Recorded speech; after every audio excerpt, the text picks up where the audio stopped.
Praise the Lord. मैं हूं रोशन वसावा और एडवोकेट ऑफ होप चैनल में आपका स्वागत है।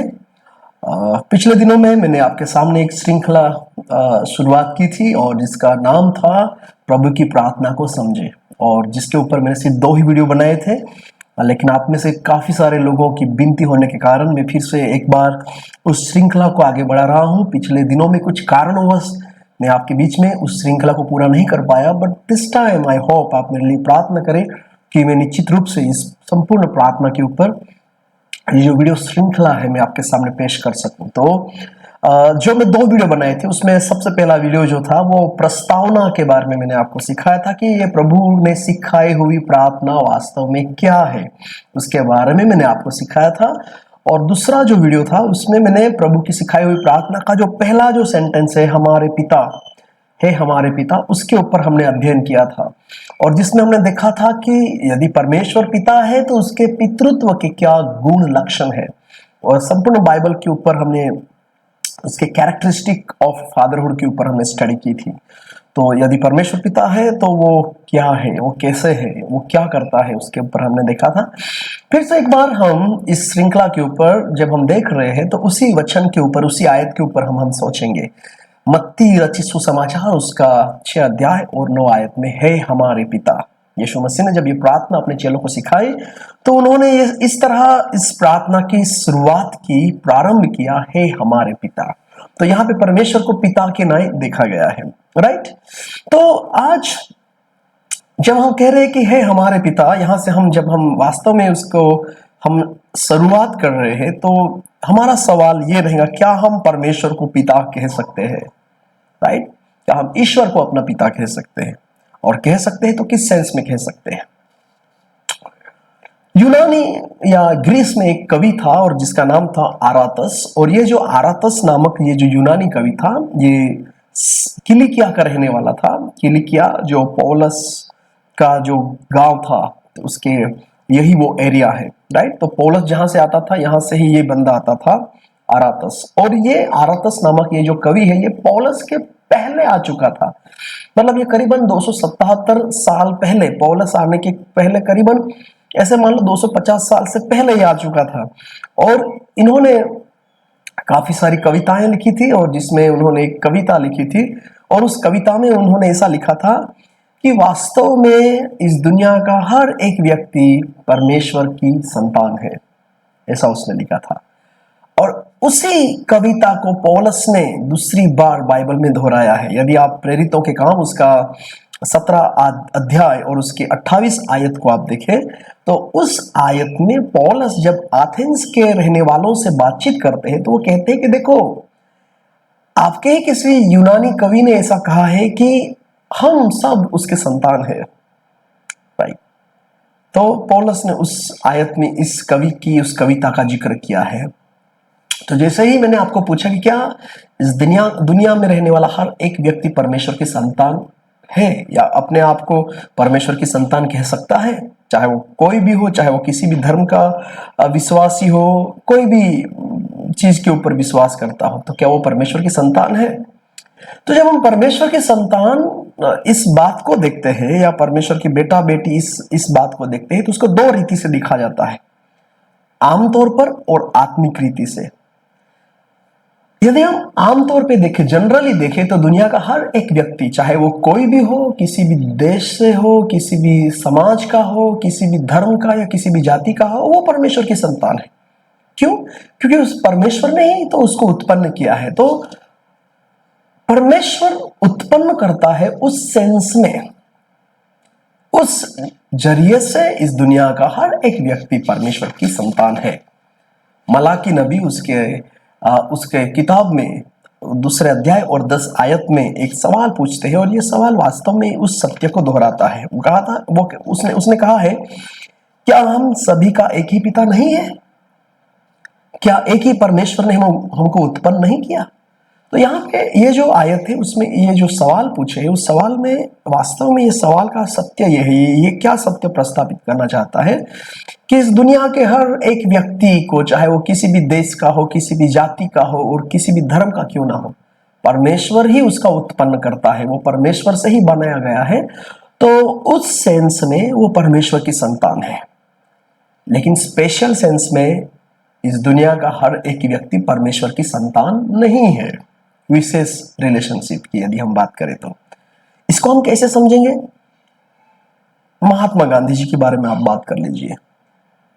माना जाता है कि भारत का राष्ट्रपिता महात्मा गांधी है और ये जनरली एक्सेप्टेड है।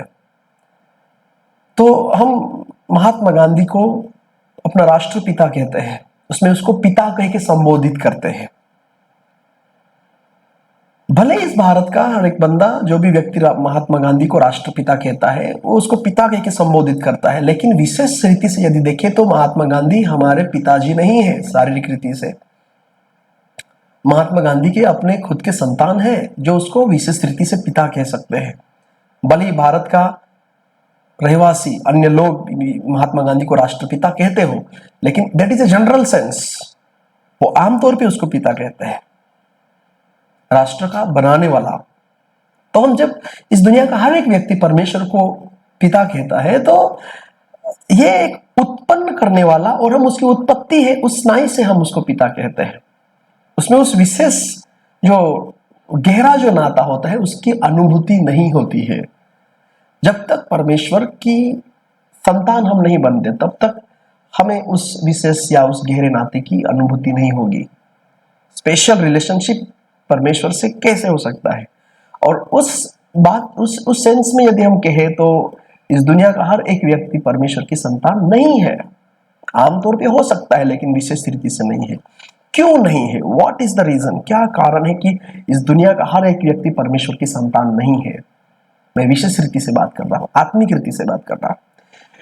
जब हम बाइबल की शिक्षा को देखते हैं तो बाइबल के अंदर, परमेश्वर के वचन के अंदर मनुष्य की जो परिस्थिति है उसके बारे में लिखा गया है, और आत्मिक रीति से मनुष्य के पितृत्व के बारे में बाइबल स्पष्ट रीति से कुछ बातें कहती है। उसकी ओर हमें गौर करना पड़ेगा। कुछ वचनों को आपके सामने में रखना चाहता हूं। यदि आप इफिसियों की पत्री उसका 2 अध्याय और उसका 3 आयत यदि पढ़े तो उसमें पौलुस ये कहता है कि हम क्रोध की संतान है।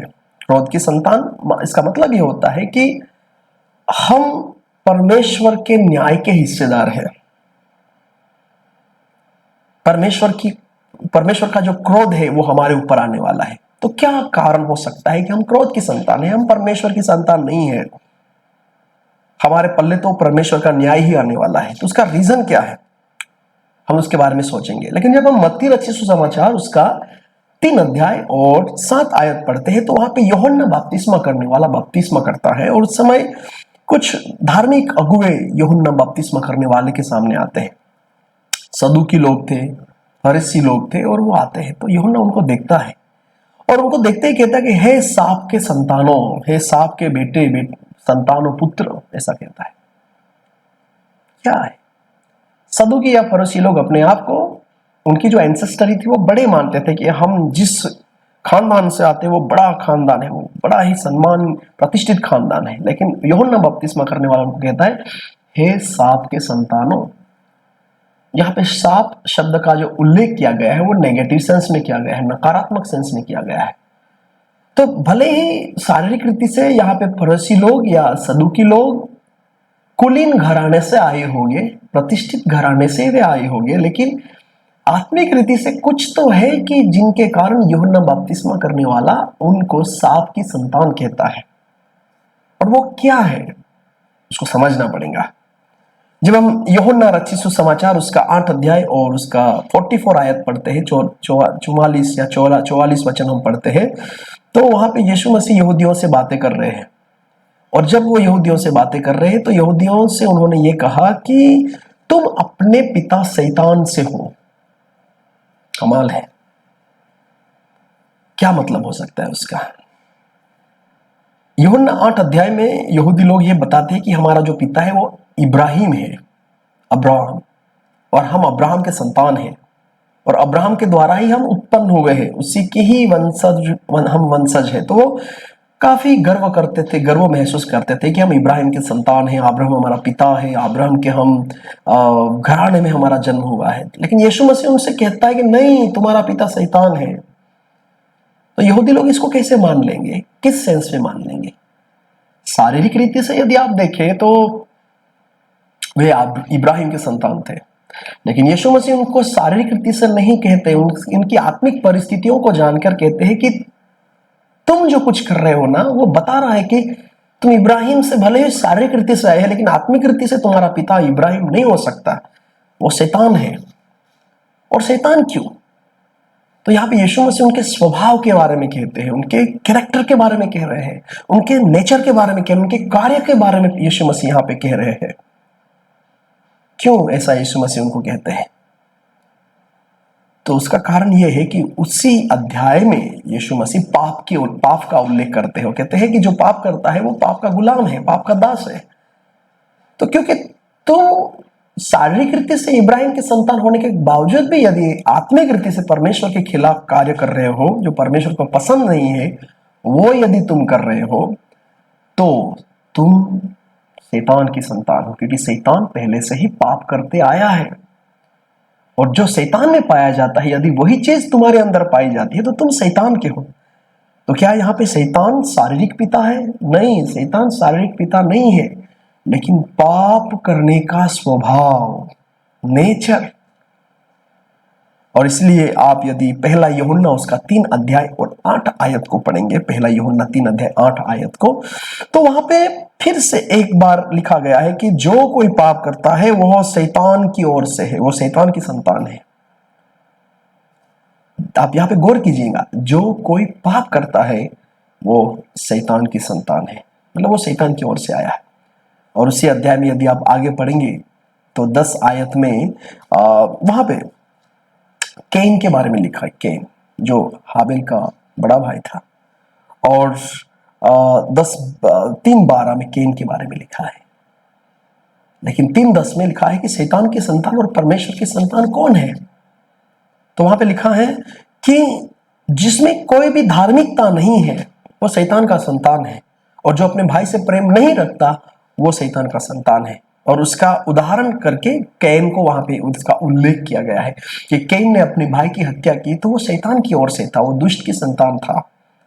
तो फिर से एक बार यहाँ पे शैतान कैन का शारीरिक पिता नहीं है, लेकिन शैतान के अंदर जो पाया जाता है वही कैन के अंदर पाया गया। उस सेंस से, उस रीति से कैन जो है वो शैतान की संतान ठहरता है।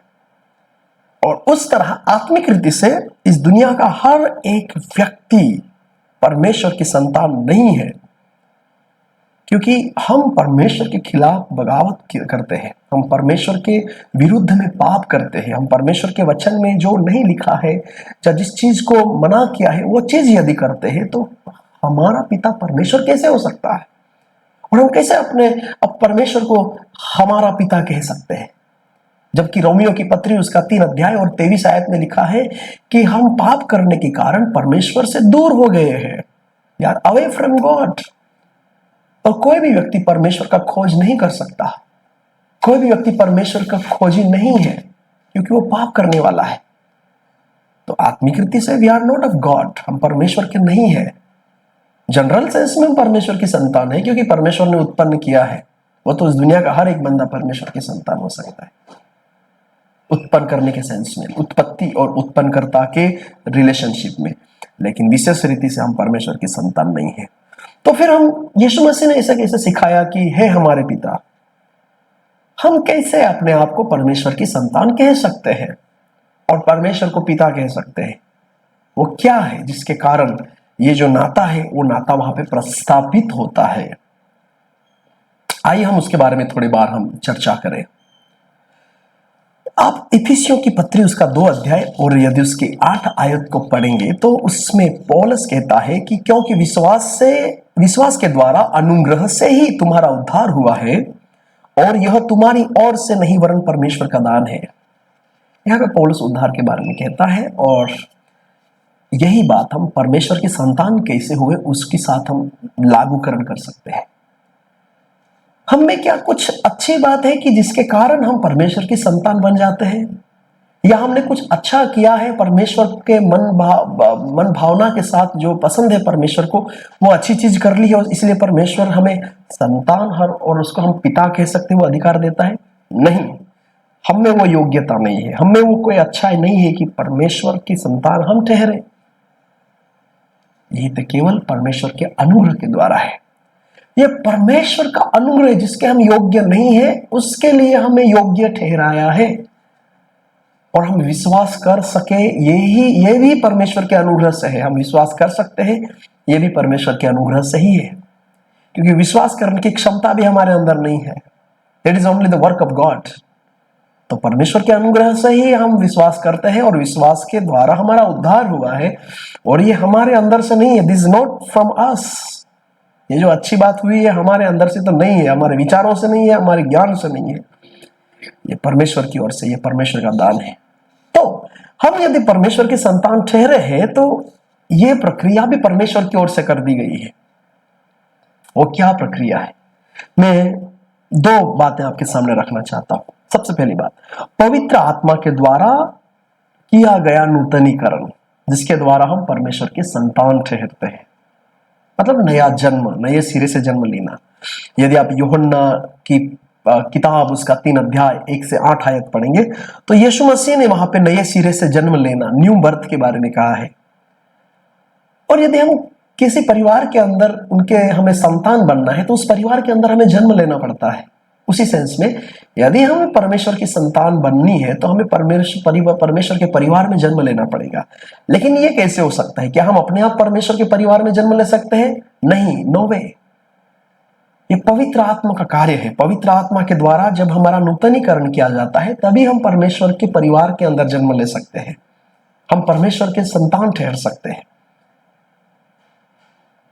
और यहां पे जब नए सिरे से जन्म लेना या नए जन्म के बारे में यीशु मसीह ने उनको निकोदेमस से बात की, तो एक बड़ा टॉपिक है जिसके बारे में हम अलग वीडियो में देख सकते हैं कि पानी और आत्मा का बपतिस्मा क्या है। That is the different thing, but उसका सारांश यह है कि पवित्र आत्मा के द्वारा नए नूतनीकरण होना, हमारा नया किया जाना, यही तो नया जन्म है, नए सिरे से जन्म लेना है।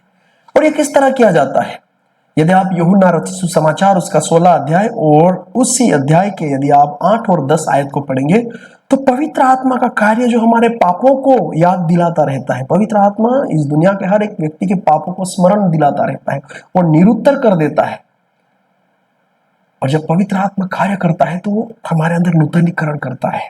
और जब हम पवित्र आत्मा के उस कार्य को यदि हम रिस्पॉन्स देते हैं, हम पवित्र आत्मा के उस पाप को स्मरण दिलाने वाले कार्य को यदि हम यहाँ पे यदि हम उसको दोहराते हैं कि यस मैं पापी हूं और मुझे पश्चाताप की आवश्यकता है, मुझे अपने पापों को छोड़ देने की आवश्यकता है, यदि उस पवित्र आत्मा के कार्य को हम यहाँ पे यदि हम प्रतिसाद देते हैं तो ऑफ कोर्स उस रिस्पॉन्स के द्वारा वहां पे हमारा नूतनीकरण किया जाता है। हर इस दुनिया में हर एक व्यक्ति, हर एक बंदा, चाहे वो किसी भी धर्म का हो, किसी भी जाति का हो, परमेश्वर का आत्मा हर रोज हर दिन उसके पापों को स्मरण दिलाता रहता है। इसीलिए नहीं कि उसके अंदर दोष भावना पैदा हो, लेकिन इसीलिए कि वो परमेश्वर के पुत्र यीशु मसीह को जान सके, परमेश्वर के उद्धार के कार्य को जान सके कि मुझे परमेश्वर की आवश्यकता है। और इसलिए पवित्र आत्मा पापों को स्मरण दिलाते हैं और वह हमें पश्चाताप करने की ओर हमें ले जाते हैं। And we need to response to that, हमें उसको प्रतिसाद देने की आवश्यकता है। तो ये पवित्र आत्मा के द्वारा जो नूतनीकरण किया जाता है, this is the one reason कि हमारा नया जन्म होता है। और अब जब नया जन्म होता है तो उस समय एक दूसरी प्रक्रिया होती है, सेकंड प्रोसेस होती है, और जिसको बाइबल की भाषा में ले पालकपन की प्रक्रिया कहा गया है। ले पालकपन, सिंपली उसको हम कहते हैं अडॉप्टेशन, किसी को गोद लेना, राइट? किसी को गोद लेना। गोद लेने की प्रक्रिया क्या होती है? बहुत सरल होती है। यदि किसी स्त्री या पुरुष जिन्होंने शादी की है उनको संतान नहीं होती है, यदि वो संतान को लाने में समर्थ नहीं है, वो physically they are not capable, तो वो लोग क्या करते हैं कि किसी और व्यक्ति की संतान को गोद लेते हैं कि देखो हम तो संतान नहीं ला सकते, इस दुनिया में हम सक्षम नहीं है, तो हम आपकी संतान को गोद लेना चाहते हैं। वो दूसरे लोगों के पास जाते हैं, किसी अनाथालय में जाते हैं या किसी व्यक्ति के पास जाते हैं जिसके पास ज्यादा बच्चे होते हैं, तो उनसे वो गोद लेते हैं। और उसी प्रक्रिया को हम कहते हैं ले पालकपन। अभी ये बच्चा उस स्त्री या पुरुष के द्वारा नहीं जन्म दिया गया है, इस बच्चे का जन्म उनके द्वारा नहीं दिया गया है, लेकिन उस बच्चे को इनके परिवार में स्वीकार कर लिया गया है। उसको ग्रहण कर लिया गया है, उसको गोद लिया गया है और उन्होंने अपना नाम उस बच्चे को दे दिया। हालांकि ये बच्चा किसी दूसरे का है, लेकिन अभी इस स्त्री या पुरुष ने उस बच्चे को अपना नाम दे दिया और अपना बेटा या बेटी कह दिया। तो ये एक बहुत बड़ी बात हो गई। तो इसी को हम कहते हैं ले पालकपन। तो बाइबल ने इसी प्रक्रिया को हमारे साथ परमेश्वर ने जोड़ दिया है। इफिसियों की पत्री उसका 1 अध्याय और 5 आयत यदि पढ़ेंगे आप, तो उसमें लिखा है कि यीशु मसीह के द्वारा हम उसके मतलब परमेश्वर के ले पालकपन पुत्र हो। हम यीशु मसीह के द्वारा अब हम परमेश्वर की संतान ठहरते हैं। कैसे? यीशु मसीह के द्वारा हमें गोद लिया गया है, गोद लिया गया है। हालांकि हम आदम के परिवार में जन्मे थे और स्वभाव से ही हमारे अंदर पाप होने के कारण हम शैतान की संतान कहलाते हैं, लेकिन अब यीशु मसीह के द्वारा हम परमेश्वर के संतान कहलाते हैं। और वह कैसे होता है? यदि आप यूहन्ना उसका 1:12 पढ़ते हैं तो वहां पे लिखा है कि जिन्होंने उसको ग्रहण किया, मतलब यीशु मसीह को ग्रहण किया, उसको परमेश्वर ने उसके संतान होने का अधिकार दिया है, अधिकार दिया है। और जो भी यीशु मसीह के ऊपर विश्वास करता है उसके साथ ये होता है। और इसलिए गलतियों की पत्री उसका 3 अध्याय और 26 आयत में कहा है कि जो यीशु मसीह के ऊपर विश्वास है ना, उसी विश्वास के द्वारा हम परमेश्वर की संतान ठहरते हैं। अब ये विश्वास क्या है? वास्तव में विश्वास तो हर एक बंदा कर सकता है कि यीशु मसीह, यीशु मसीह। दुनिया के लोग विश्वास रखते हैं। बाइबल में तो लिखा है कि शैतान भी विश्वास करता है। दुनिया के लोग विश्वास करते हैं कि यीशु मसीह चंगाई देगा, यीशु मसीह मेरी प्रार्थना। क्या ये विश्वास से हमारा उद्धार होता है? नहीं, नो वे, नो वे। इस विश्वास के द्वारा कोई भी व्यक्ति को परमेश्वर ग्रहण नहीं करता। तो किस विश्वास की आवश्यकता है कि हमें परमेश्वर ग्रहण करें? हमें रोमियो की पत्री उसका 10 अध्याय यदि 8 से 10 आयत आप यदि पढ़ते हो तो वहां पे उस विश्वास के बारे में लिखा है जिसमें हम ये मानते हैं कि यीशु मसीह परमेश्वर का पुत्र है, वही मसीहा है और वो मेरे पापों के लिए मरा और वो मेरे लिए जीवित हो उठे, वही मेरे प्रभु है। तो ये विश्वास देखिए, ये विश्वास यीशु मसीह चमत्कार करने वाले हैं, चंगाई देने वाले हैं, ये वाला विश्वास नहीं है। ये विश्वास है कि यीशु मसीह ने, मैं पापी हूं और मेरे पापों के कारण मैं परमेश्वर से दूर हो गया हूं और मुझे परमेश्वर के करीब लाने के लिए यीशु मसीह ने अपना जीवन, अपना प्राण उस क्रूस के ऊपर दे दिया, मेरे लिए दिया। जैसे पौलुस कहते हैं कि मैं सबसे बड़ा पापी हूं, उन पापियों में बड़ा पापी हूं, मेरे जैसे बड़े पापी के लिए यीशु मसीह इस दुनिया में आया, वो मेरे लिए मरा। और इस विश्वास को हम अपने पर्सनल लाइफ के साथ अप्लाई करते हैं। यीशु मसीह मेरे लिए मरा, इस सत्य को मानते हैं, ग्रहण करते हैं और यदि यीशु मसीह मेरे लिए मरा है तो उसको मेरे जीवन में प्रभु करके स्थान देना चाहता हूं। आज से वही मेरा प्रभु है, वही मेरा मालिक है, वही मेरा स्वामी है और मेरा जीवन में उसके हवाले कर देता हूं। इस विश्वास के जरिए हम परमेश्वर की संतान ठहरते हैं। ले पालकपन होता है, वहां पे हमें गोद लिया जाता है।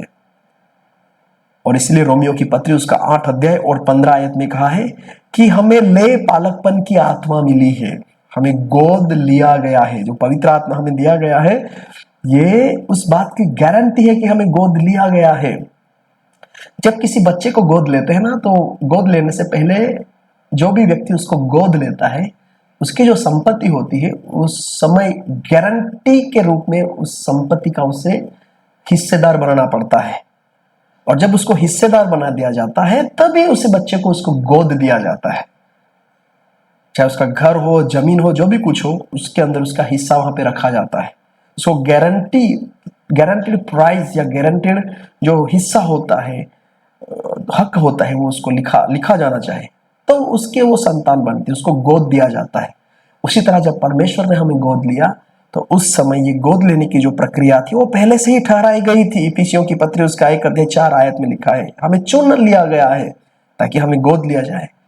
और जब हमें गोद लिया गया है तो यीशु मसीह के द्वारा हमें आशीषित किया गया। This is the guaranteed price.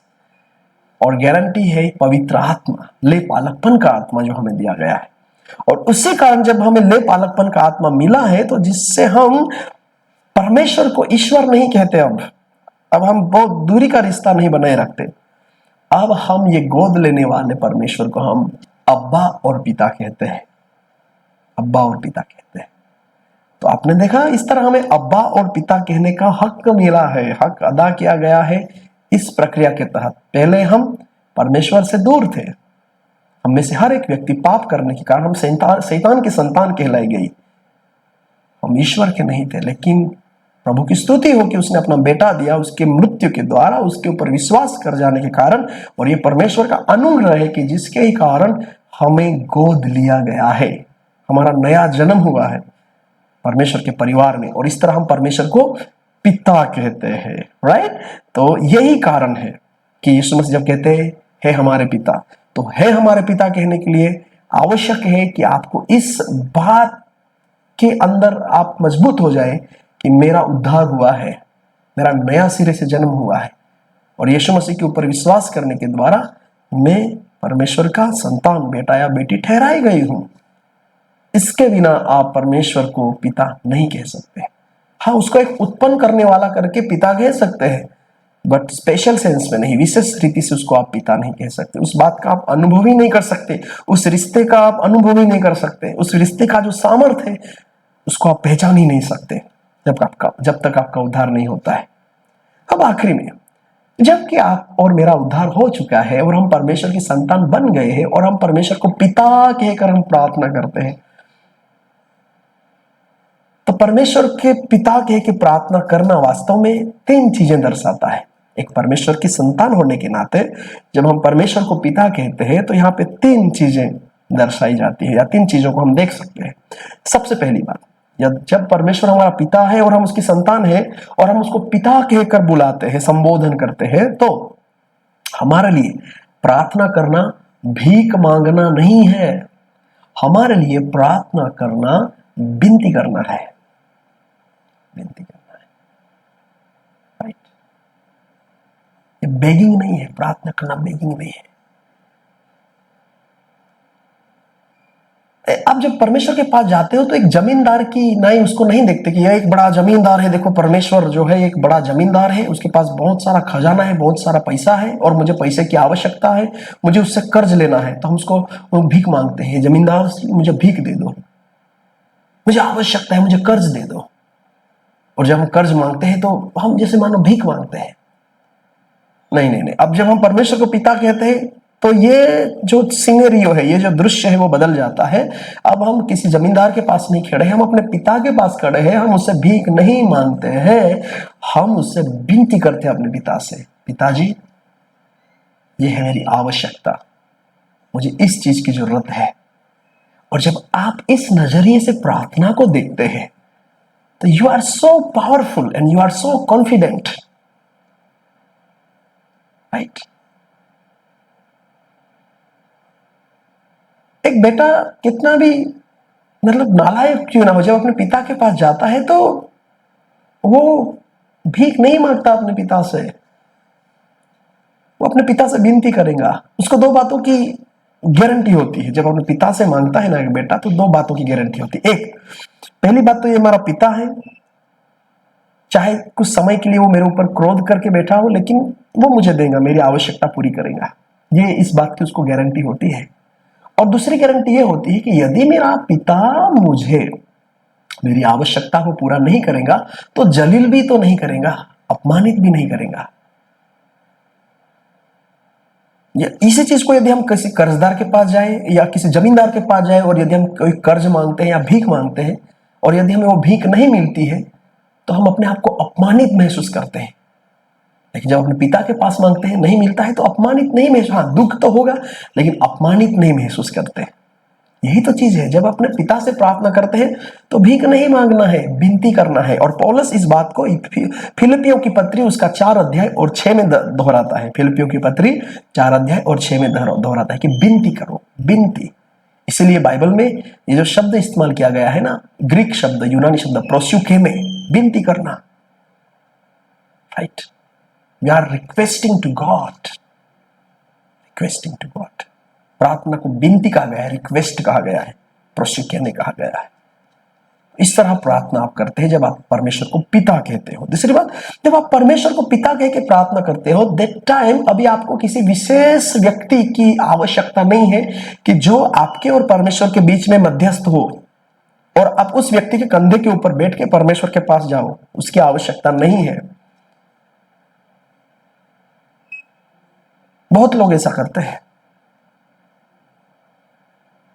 हम उनकी बात यहां पे नहीं करेंगे। लेकिन ये इस बात को आप देखें कि चर्च में एक कल्चर खड़ा हो गया है कि विशेष लोगों की आवश्यकता है, जब तक वो भाई नहीं प्रार्थना करेगा, जब तक वो बहन नहीं प्रार्थना करेगी।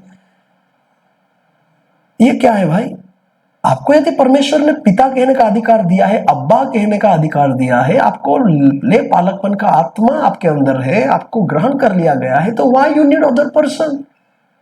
अच्छा, आपको यदि प्रार्थना की आवश्यकता है तो आप कह सकते हो कि भाई मेरे लिए प्रार्थना करो, बहन मेरे लिए प्रार्थना करो।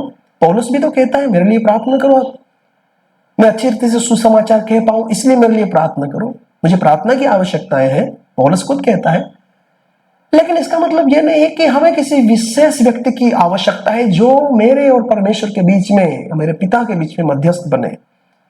देखो, हमारा रिश्ता जुड़ चुका है और यह रिश्ता इतना मायने रखता है कि हालात चाहे कितने भी बुरे हो, हम सीधा अपने पिता के पास जा सकते हैं।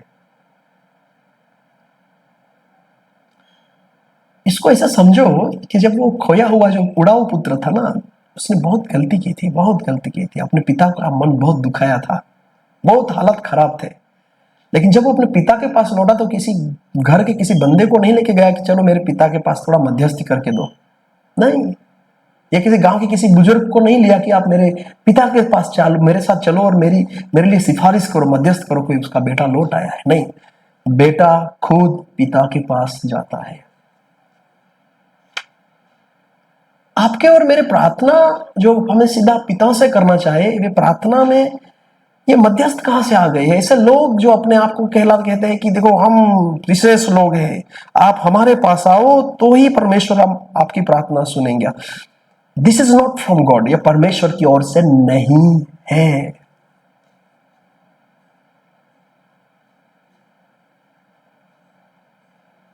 आप लंगड़े हो रहे हो, जब आप किसी व्यक्ति को प्रार्थना के लिए विशेष व्यक्ति मानते हो ना, तो आप आत्मिक रीति से लंगड़े हो रहे हो। और यह दर्शाता है कि आपको शारीरिक चीजें पाने की ख्वाहिश कितनी बढ़ चुकी है आपके अंदर। इस हद तक आपके अंदर वो शारीरिक चीजों को या शारीरिक आशीषों को पाने की ख्वाहिश बढ़ चुकी है कि आप किसी का भी इस्तेमाल करना चाहते हो। जब आप परमेश्वर को पिता कहते हो ना, तो पिता सब कुछ जानता है, क्या चीज कब देनी है, क्या चीज कब नहीं देनी। जबरन मत कीजिए आप उसके लिए। यीशु मसीह ने जब प्रार्थना के बारे में सिखाया तो वो यही कहता है कि तुम खुद प्रार्थना करो, यू प्रे योरसेल्फ। उसने प्रोत्साहन दिया। उसने यूहन्ना रचित सुसमाचार उसका 14 अध्याय 13 आयत 15 अध्याय 16 आयत में वो कहता मांगो, प्रार्थना करो, परमेश्वर पिता से मांगो।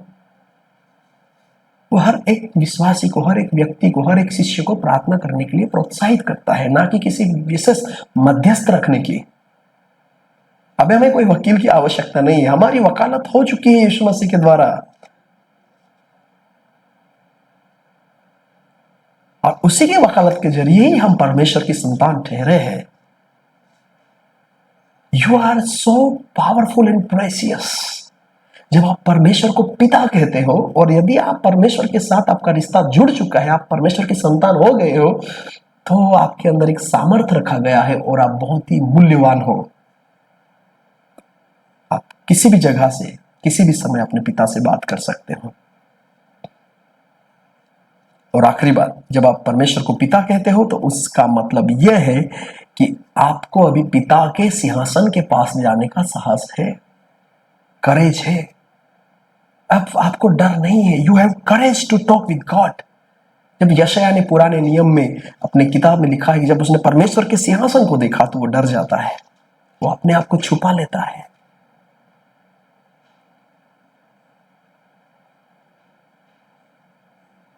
उसने परमेश्वर को परमेश्वर एलोहिम करके देखा, यहोवे करके देखा। लेकिन अब हम परमेश्वर की संतान हैं तो हम परमेश्वर को, ऑफ कोर्स वो यहोवा है, एलोहिम है, लेकिन वो हमारा पिता है, अब्बा है।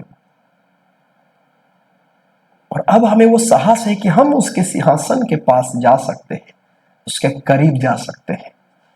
इब्रानियों की पत्री उसका 4 अध्याय और 16 में इस बात को वहां पे इब्रानियों की पत्री के लेखक कहते हैं कि हमें पिता जो अनुग्रह का सिंहासन है उसके करीब जाने का साहस है, करेज है। ये मेरे लिए बहुत आश्वासन की बात होगी, ये मेरे मेरे मुझे बहुत प्रोत्साहन की बात होगी कि मैं खुद परमेश्वर को पिता कहकर उसकी पवित्र हाजुरी में जा सकता हूं। I can go there and he wants to listen me. ये मेरी प्रार्थनाओं को और प्रभावी कर देता है। अब मैं जब परमेश्वर से प्रार्थना करता हूं तो मैं अपने आप को दूर नहीं पाता हूं, बहुत दूर ठहरा हूं, परमेश्वर कहीं स्वर्ग में बैठा है, मैं पृथ्वी के ऊपर हूं। नहीं, अब मैं अपने आप को परमेश्वर के करीब पाता हूं जब मैं कहता हूं, हे मेरे पिता, हे हमारे पिता। मुझमें वो साहस है कि मैं परमेश्वर के पास जा चुका हूं। मैं एक स्टोरी पढ़ रहा था। रोम का एक सम्राट था और जब वो किसी युद्ध में जाता है तो वो युद्ध को जीत लेता है। युद्ध में जीतने के द्वारा वो बहुत बड़ा युद्ध होता है, तो उसने बहुत ढेर सारा खजाना लूट लिया था, सामने वाले राज्य से बहुत बड़ा खजाना लूट लिया था।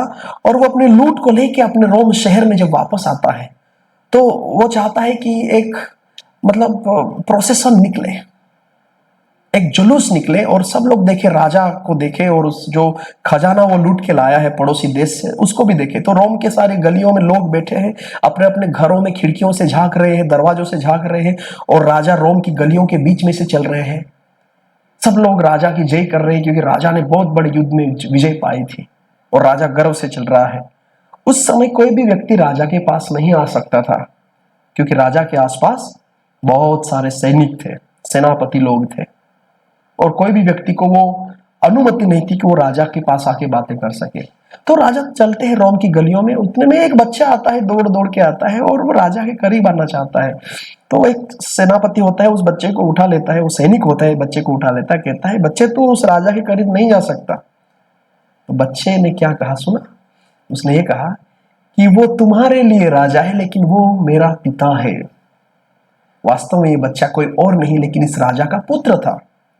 तो देखो, जब राजा अपने सैनिकों से घिरे हुए हैं तो कोई भी व्यक्ति कितना भी बड़ा क्यों ना हो वो उस राजा के करीब नहीं जा सकता जब वो उस प्रोटोकॉल में था। लेकिन उसका बेटा वहां दौड़ते हुए आता है और वो अपने पिता के पास जाने का धैर्य और साहस रखता है, कोई मामूली व्यक्ति नहीं कर सकता। तो वही साहस तो हमें मिला है, वही धैर्य तो हमें मिला है। आइए हम प्रार्थना करें ये धैर्य के कारण। प्रभु की स्तुति हो कि प्रभु ने हमें वो एक्सेस दिया है, वो अनुमति दी है। तो जब हम यीशु मसीह ने ये सिखाया कि हे हमारे पिता, तो ये हम पिता कहने के द्वारा हम एक बहुत बड़े रिलेशनशिप में आ जाते हैं। और हम कैसे परमेश्वर को पिता कह सकते हैं वे हमने देखा। और जब हम परमेश्वर को पिता कह ही सकते हैं तो उसका मतलब ये है कि हमें परमेश्वर से विनती करना है, भीख नहीं मांगना है। ये हमारा और परमेश्वर के बीच में जो रिलेशनशिप है उसका आदर है और हमें अभी कोई विशेष मध्यस्थ की आवश्यकता भी नहीं है। और अब हमें साहस दिया गया है कि हम परमेश्वर के करीब जा सके हैं। आने वाले वीडियो में इसी प्रार्थना के बारे में और कुछ बातें हम सीखेंगे। तब तक जय मसीह।